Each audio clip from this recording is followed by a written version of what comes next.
Hey Nick, So, what do you have there, bro? hey, it's my new phone. Thanks for Oh noticing. man, what phone is that, bro? It's my iPhone Pro Max, iPhone 12 Pro Max. Pro Max, bro. Yeah, What? That's the highest spec, right? it's the biggest spec they've got. Holy crap, man! You like everything big, right? No. I need a big screen, man. Otherwise, I can't watch like shows and stuff. Like, I need something to see like visibly, Just a big screen to see all your videos, right? Not just videos. I just the other day downloaded Genshin Impact. Genshin Impact. Holy I know, crap! right? How's that, bro? How's Yeah, the it's damn gameplay? nice. Like, it's really nice. It's a good. I think the game is great. Okay. Like, I'm not really a gotcha game kind of guy, but this one, right? It's Yeah. like super clear. You're the gonna screen show me is straight nice. away. Oh crap! A straight demo, right? Yeah, like you can see how beautiful this is. You see, Oh my, that's very the beautiful. sound isn't on, but you can see that the screen is clean, crisp. The loading time is actually damn quick. Well, you the know? loading time I think is just because it's an iPhone lah. I doubt that it will load that fast on my Note 10. Yeah, I mean, it would depend, right? Because some phones they are quite good with this. Other phones, frame rates and all not enough to keep on par with it. I think honestly, this game has a lot of good quality features, and it works well with this phone. I learned some cool camera tricks earlier with this phone as well. Oh yeah? Some Like the legit 4Ks and all that. the 4K 60 Yeah, PS. what you learn, bro, about the 4Ks? I learned that we can record in 4K for a heck of a long time. Oh, so nice. this phone is like going to be very good for. Usually the cutoff for 4K is like 5 minutes, right? yeah, Yeah. apparently it's 5 minutes. Yeah. But for this one, we did a test run just now. About 11 minutes. I mean, I can. Whoa, 11 minutes. That's more Yeah. than double, bro.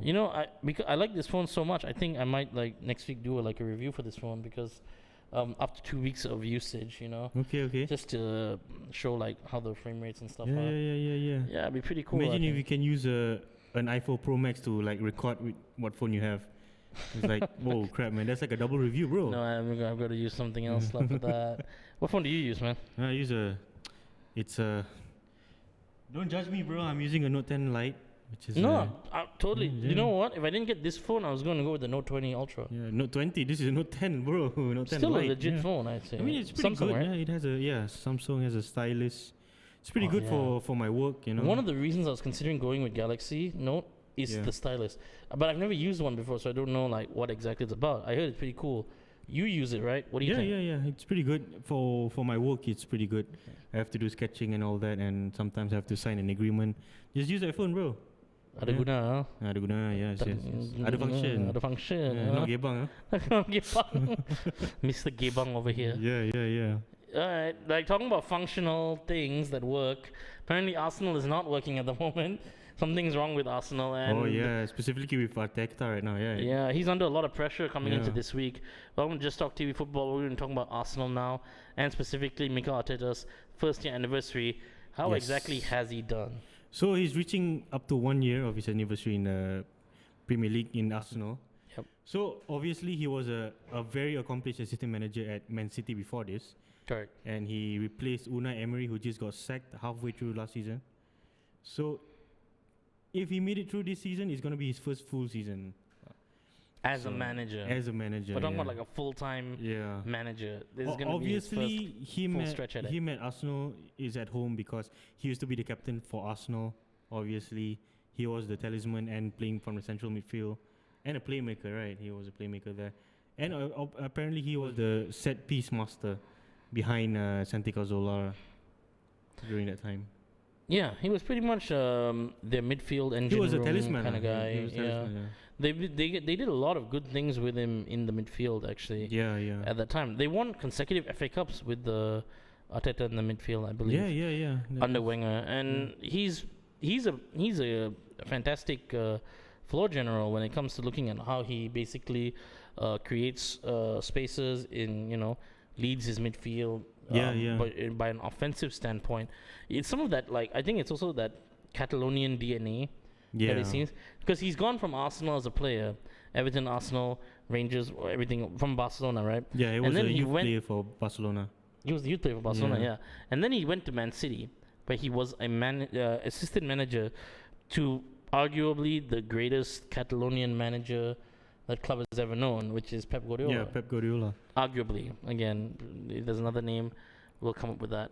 But the thing about that is that we had a lot of preconceived notions about Mikel Arteta.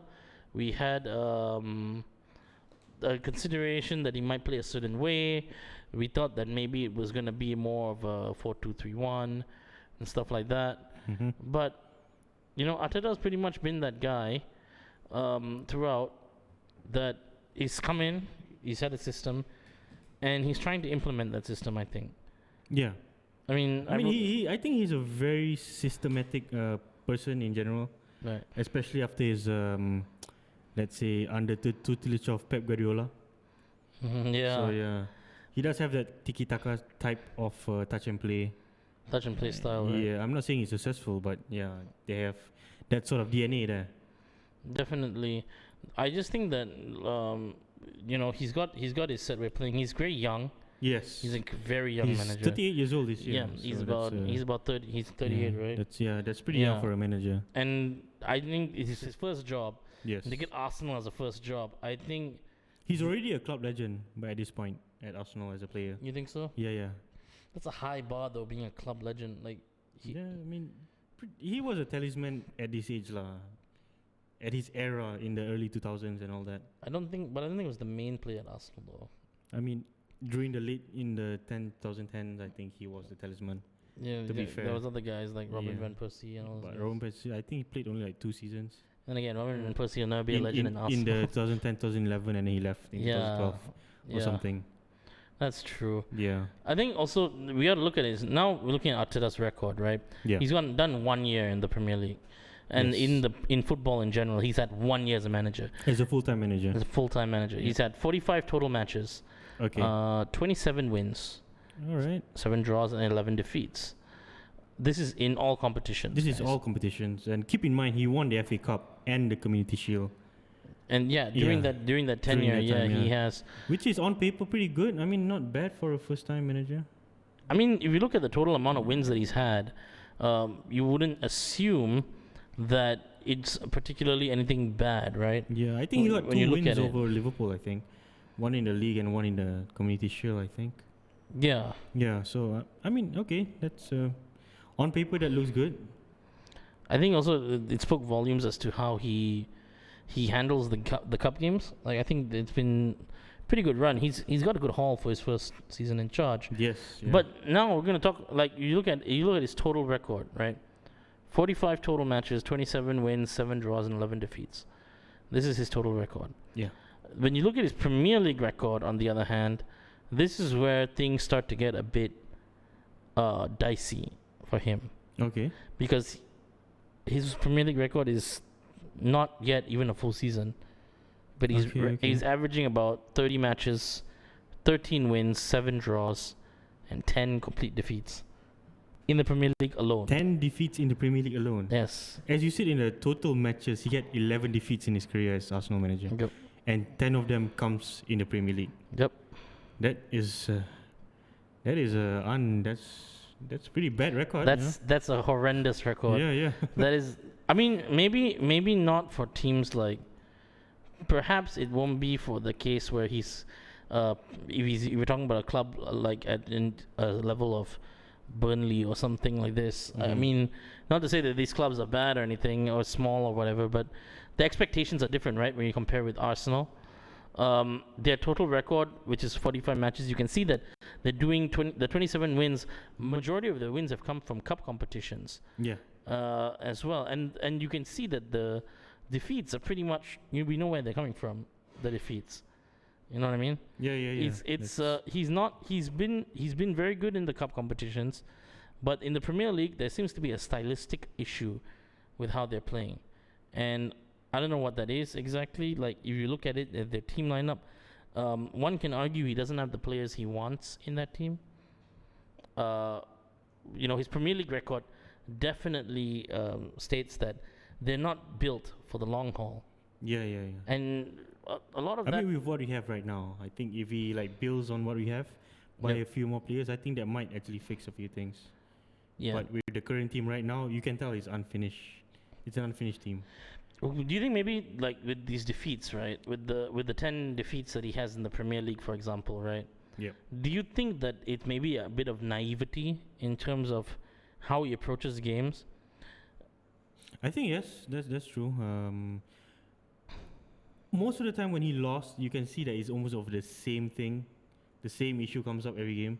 It's either not creating enough of the chances, or he has bad defending. It's either one of those two. I don't even think the defending is the thing. I just think that they're all in general not. It's like Not it's like- not gel. They're not gel together. It's the okay, yeah, gelling. Yeah. And I also think like backbone. Yes. Their midfield is like very. It doesn't. And if you notice, they keep changing the front three. I mean, the midfield three. They play a three up front and usually three in the midfield. The Premier League is a testing ground of places where if you're not at least physically up to the task, you're gonna Yeah. have a tough time, Yeah. right? Look at the teams that have won the Premier League in general. Their midfields have been usually very strong midfields. You have a strong, dominant holding player there, Exactly. which I think Arsenal lacked a lot. Yeah, you look at the Leicester team that won the Premier League a while back. Yeah, they had Kante. They had Kante, Yeah. you know, and now you look at the Arsenal teams. They had Vieira, Roy Keane, Yeah. Fabinho, Henderson. That's at Liverpool, Liverpool. obviously. Yeah. Chelsea's always had their Matic, Kante, whatever Yeah. midfield they've Man had. City had Fernandinho, and then they had David Fernandinho, Silva. Silva, Yaya Toure. Yeah, pretty balanced out. So his Premier League record is pretty much telling me that defensively they're just not defensively, but their team in general doesn't still have that backbone that Arsenal Yes. have sorely needed for a Yeah, while. yeah. But I think we're going to talk about the thing that makes it a case. But his record is definitely showing 10 defeats in the Premier League in 30 games. Yeah. Is you're verging on a bit of a problem if you're an Arsenal manager. Yeah. Yeah. Yes, that's true. That's why I think he's struggling. I mean, you think like the record in the Premier League speaks to anything? Yeah, obviously. I mean, at the start of the season, they were like, a lot of people were putting their money on Arsenal, to be honest. Like saying that they're not going to win the league, but they are going to be fighting for the top four. But after like the 10 matches played, I think that's going to be very hard for them to reach top four. At the rate Mikel Arteta's Yeah. going, he's going to be selling burgers Yeah, in yeah. freaking the Emirates Stadium. Not even a top 6 finish right now. With Oh the wait, 10 sorry, he matches. can't sell burgers. It's COVID over there. Yeah. Right. I mean, we're gonna switch. I think now I come to the thing where goals are a problem for Arsenal, right? Yes. And who do Which we look in that is- team to give them goals? Obviously, they had a goal scoring machine before this, who is still playing in the team, but he's not scoring as much as he should, which is Aubameyang. So yeah, he has yet to score at home this season. Bro, how do we go from Golden Boot guy Yeah, to this? I feel like I'm having the Harry Kane syndrome, Yeah, start yeah. season syndrome, all over again. He has not scored at home. yes. That is really bad, and I have to question why. I mean, to be fair, he is not playing in his position. I mean, he was playing in the wings instead of a forward. If you think about it, even though he started his career as a winger, but at Arsenal himself, he scored a lot playing in forward. I'm going to play devil's advocate with you a bit here. Okay. But don't you think right now that the Premier League now, the traditional scorers now are mostly wingers? If you look at the Yes, Mo that's Salahs, true. the Manes, Yeah, the Mahrez's, Sterling's. Yes, I understand. But Yeah. before this, when he was Son. playing as a forward before this, like 2 seasons ago, it was still a front three, bro. He Yeah. had like competent wingers with him. Yeah, I mean, like, What I'm saying right now, he doesn't have competent wingers with him. do So you, that's why he's playing in the wings. do you know what I think is the actual problem in Aubameyang? Yeah. It's the fact that Lacazette is playing in front of him. Oh, yes. I think- that is true. I think Lacazette this year has been so wasteful for Arsenal. He's missed so many chances. Despite him scoring quite a lot of goals. Yeah, I remember but he missed a lot. He missed a lot. Yeah, he missed a And lot. He does score now and then. He scored but against Liverpool, right? He scored against Liverpool, but then yeah. he missed a one-on-one chance Yeah, that's true. right afterwards. You know what I Yeah, mean? yeah, that's So true. it's like I'm looking at Lacazette, and Lacazette seems to be playing that striker role, and I just feel like Aubameyang is kind of deferring a bit. Yeah. I saw the beginning of the season how it worked. Aubameyang cuts in from the wing and puts in the goal. It worked against Liverpool. It worked against Fulham at the beginning of the season. But since then, Aubameyang has seemed to have come into this issue but he can't seem to make that cut that he likes to make. And Lacazette missing shots has been a huge problem for Arsenal in the results department. Also, like, it's already hard for the front three to have open play from the midfield. They lack a lot of creativity. Yeah. And then with what creativity they had, Lacazette misses. So yeah, it's very reminiscent of the Liverpool front three era, where there was no Coutinho, but Mane, Salah, Firmino carried all the offensive thing, but we were getting no creativity from midfield. Remember that? I remember. That's like the 2017. 16, yeah, around there. Yeah. The team had a good front three. Yeah. But in this case with Arsenal, I don't think they even have a workable front three at the moment. Yeah. Aubameyang doesn't seem to be playing in his preferred position, like you're saying. Yeah. Lacazette is not enough of a playmaker like Firmino to utilize Aubameyang as a winger. Yeah. You get what I mean? Like, he's not being utilized there. He doesn't go deep now. He goes forward a lot. And who the hell plays on the other side? I don't know. Yeah. Like, well, you couldn't. It's supposed to be Nicolas Pepe. Yeah, but I mean. Apparently Saka has been playing there as well. God. You see what I mean? Like, it's completely in shambles. Yep. Because if you want to play a 4-3-3 style, you need to have someone who's going to be able to supply, which is what Bobby Firmino does for Liverpool when he plays in that front three. And Lacazette is not that guy. Like, Lacazette is a guy who is a traditional frontman poacher kind of style of play, which is great. But if there's no supply, to meet the demand, then you're screwed up. It's like asking a lot for, Aubameyang to play a supply role in that situation. And, I think Arteta's style of play, this 4-3-3 he's aiming to play now, right, doesn't work to Aubameyang's favor. I don't think it even worked in Dortmund. In Dortmund, he played in a 4-2-3-1.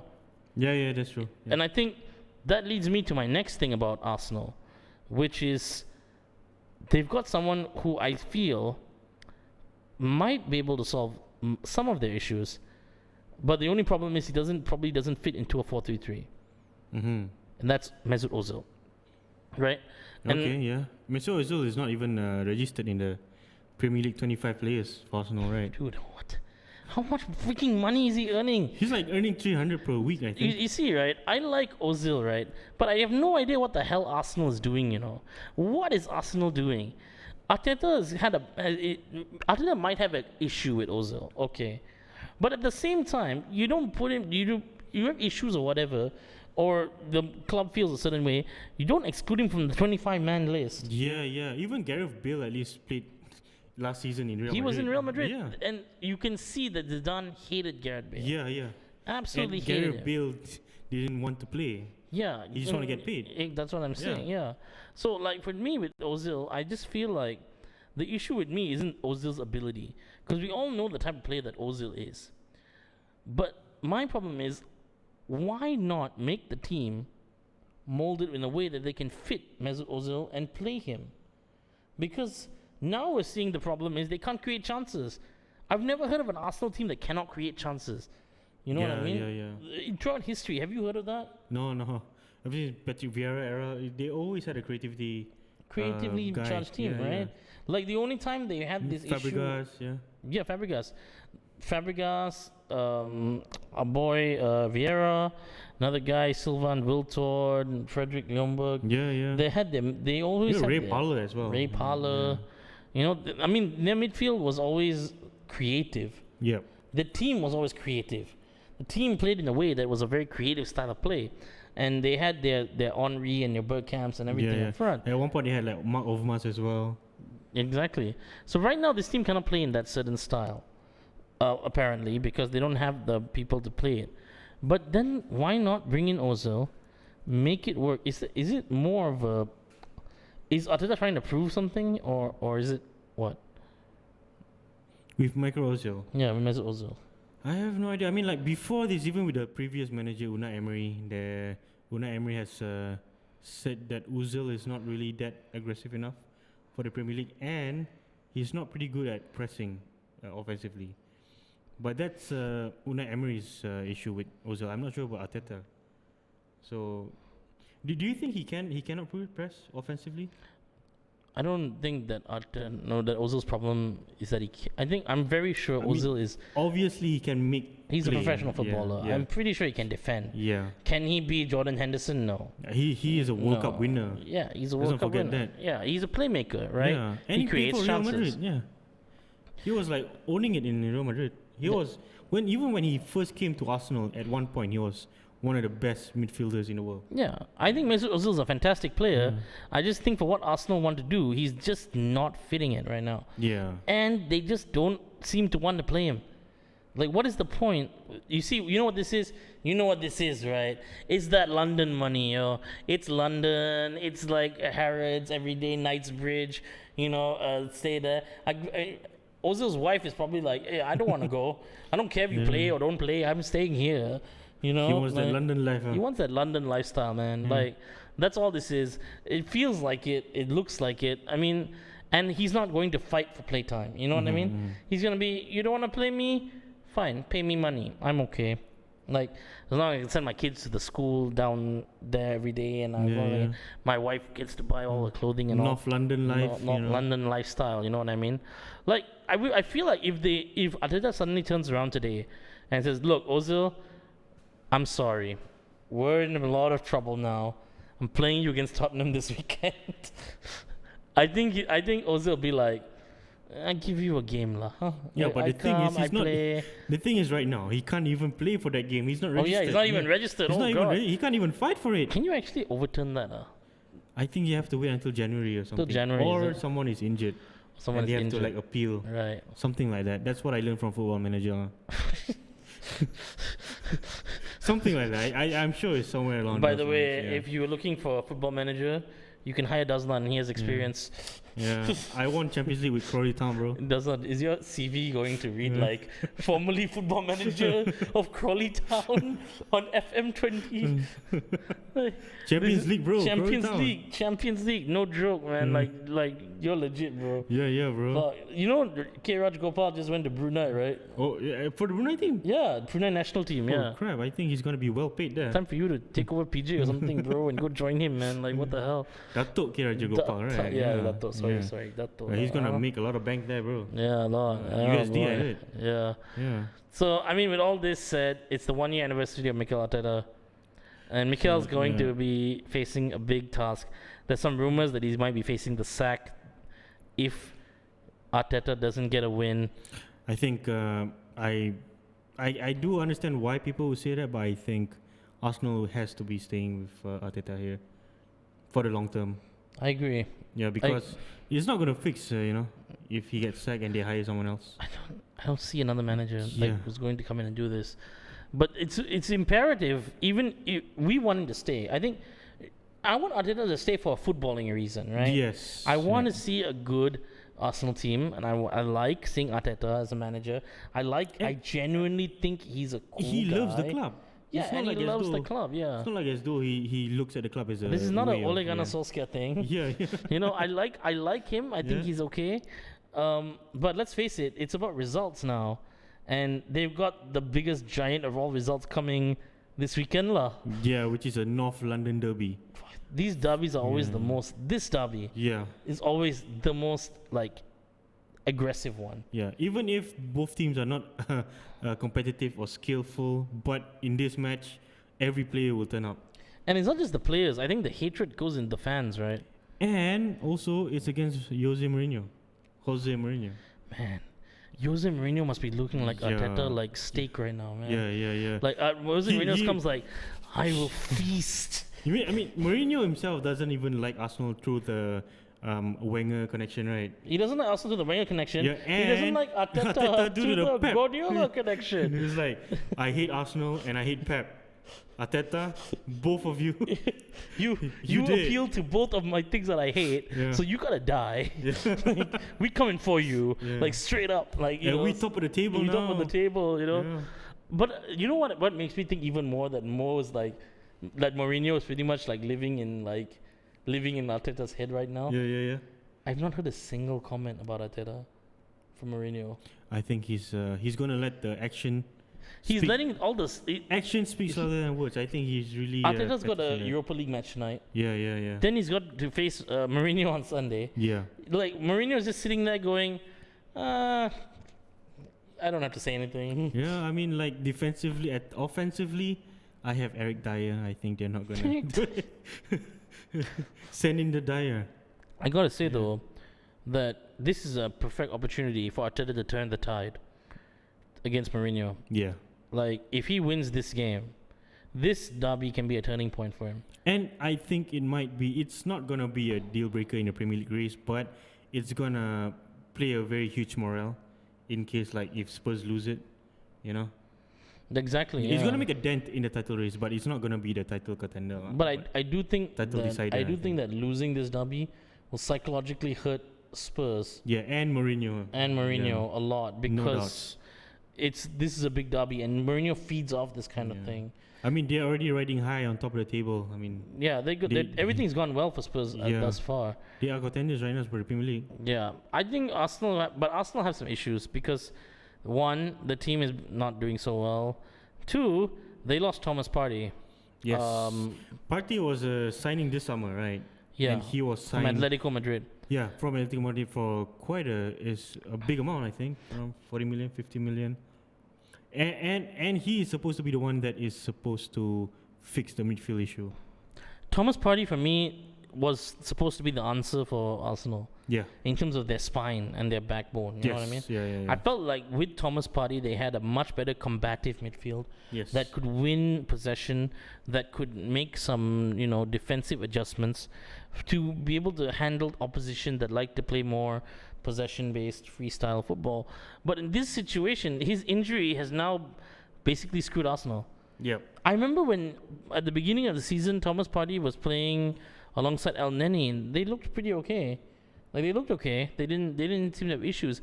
But ever since Partey's getting injured and the team has had rotation, all this stuff, now they've you been see screwed. Joe Willock and Saka playing in the midfield, along with Xhaka as well.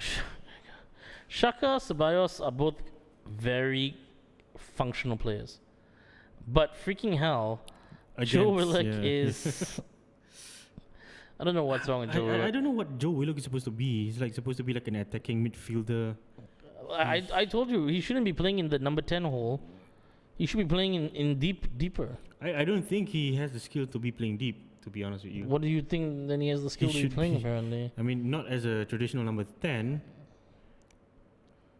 Well, you think more Aaron Ramsey, but then you're talking box to box, and you don't even think he's box to box. Yeah, I mean, I just say he's like a very bad version of JJ Okocha, I think. JJ Okocha. And he's not even that skillful on the ball. Does anybody remember JJ Okocha? Comment down below if you remember JJ Okocha. I mean, yeah. Obviously. Shout out to JJ Okocha, by the way. JJ Okocha is a legit player. And JJ Okocha was like Africa's answer to Ronaldinho. Yeah. He mentored Ronaldinho. In PSG, right? Yeah, in PSG. Yeah. So, okay, continue. I think, I'm not sure about Joe Willock. He's not going to be the answer. I don't think so either. Yeah. I'm very curious to see how Arteta plays the team on the weekend. Yeah. Saka, I think he's pretty good. Missing Thomas Partey is a huge thing, I feel. And I hope that in some case, this whole Joe Willock experiment thing where they play... If you're going to play midfield, why not play Saka in the midfield? Xhaka and Saka, I think. Sorry, I meant Saka. Yeah, Saka. Not Xhaka's already... He did play... He played on the left side of midfield, I think, in the last few games of the season, right? Yeah. So Saka's been pretty okay, I thought. Yeah. And I just think that overall, the team is like very much in this balance of who starts, what players should play where. Mm-hmm. Now that Saka's been put on the wing, didn't he start as a left back last season? Yeah, he was actually a left back, wing back last season. Super confused about Arsenal. Yeah. Like, do we know where any of their players play? Just as a minor point. I think even Arteta knows where they play. This is a minor point to all this. I still think Gabriel's a fantastic defender. Yeah. Gabriel Magalhaes. I think he's fantastic. But I think Bellerin is more of the issue going up front than Gabriel Magalhaes. Mm-hmm. Because Bellerin hasn't been like really on form. So I think the Arsenal back four is actually okay. They've not done anything really screwy. Like a lot of they've let in goals from set pieces and stuff. They could be better there. But their defense, I don't think, is the worst thing. I think the worst thing is that they're not scoring goals. They are not scoring enough goals, and that's why I felt Saka, Willock, and all these guys need to take a even bigger. Nicholas Pepe is not playing anymore, I think. Why? Yeah. Why do you buy a guy for 70 million pounds and not play him? Yeah, he's a fast guy. I think somehow that he can be used in a way. They need to decide what to do with Mesut. I mean, that's the only way they're going to be able to do it. I mean, but in terms of right now for the London derby, I'll be surprised if Nicholas Pepe doesn't play this weekend. Mm-hmm. I'll be surprised if Aubameyang doesn't play this weekend. Yep. So we know he'll play. Talisman. I think probably their midfield is really confusing. I think Xhaka is going to play somehow. Xhaka probably, Ceballos probably. Yeah. Maybe Saka on the left, I think. Maybe. But definitely not Joe Willock, I think. I don't know. Yep. Joe Willock. So obviously, I think the central defender is going to be between David Luiz and Gabriel, I think. I think both of them are going to play, yeah. I think you don't change the back four and the goalkeeper. Yeah. I think the midfield is important. Without Thomas Partey there, I probably would see El Neni, Xhaka, and Ceballos. But then you can see, right, with those three, if you play them, you don't have creativity. Yeah. You know what I mean? No attacking spark. Yep. So who else can you bring in? Maybe what Arsenal should do is find a way to work around the team and go in terms of a 4-3-3 attacking formation, play Xhaka and El Neni and move Ceballos further up the field. Maybe. Or if you want, play Saka in that front row. Try it out. Yeah, okay. All right. I'll play in the wings. Yeah. Yeah. I think that's the only way that Arsenal is going to survive. So who do you think is going to win this London derby between Spurs and Arsenal? A high-flying Spurs. I think it's going to be a draw. Okay. All right. Not going to be me. I think it's going to be... Okay, you know what? Fine. If you had to put a gun to my head and say who's going to win the game, I would say right now it's looking like Spurs is going to win the game. Yeah, I think Spurs is going to win. And I think it's going to be quite convincing, the victory. I think there's no way Arsenal is going to score against Dyer. But I do think that Arteta is not naive enough to realize that he cannot afford to lose this game. Simply because morale's at an all-time low right now. Yep. So I think what's going to happen is Arteta might just go with the three at the back and run it that way. Okay, that's going to be a bit costly because, Spurs obviously against Man City are very counter-attacking. Man City. So Arsenal cannot allow them to do a counter-attack. Yeah. Very fast-paced, explosive. Yeah.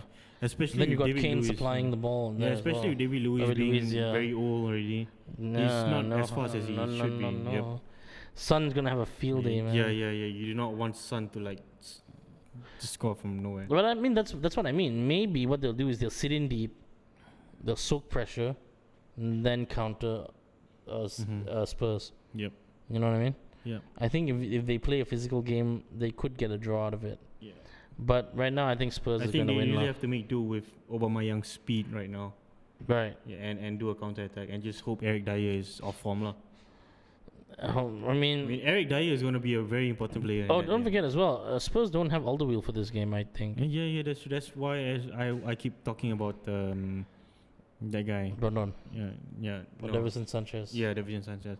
But Eric Dyer is going to be playing a very huge role in giving Arsenal a bad result. It depends a lot on Arsenal's ability to make chances, and he'll need to experiment with the team to create opportunities. That's the only way it's going to be. So, guys, what do you think about Mikel Arteta's first year in charge of Arsenal? Do you think he's done well? Do you think that he's not done so well? Do you think that he needs more time? I think he should be at Arsenal. Yeah, for me too. Yeah, I don't think they should sack him just yet. He has to be a long-term answer. Yeah, I feel that. You know. Also, what do you think about Arsenal's chances against Tottenham this weekend? Don't forget to comment, like, and subscribe. Let us know what you think in the comment section down below. And please, like and subscribe at Football Just Talk TV. Yep. So we'll see you on the flip side, guys. Right. See you guys.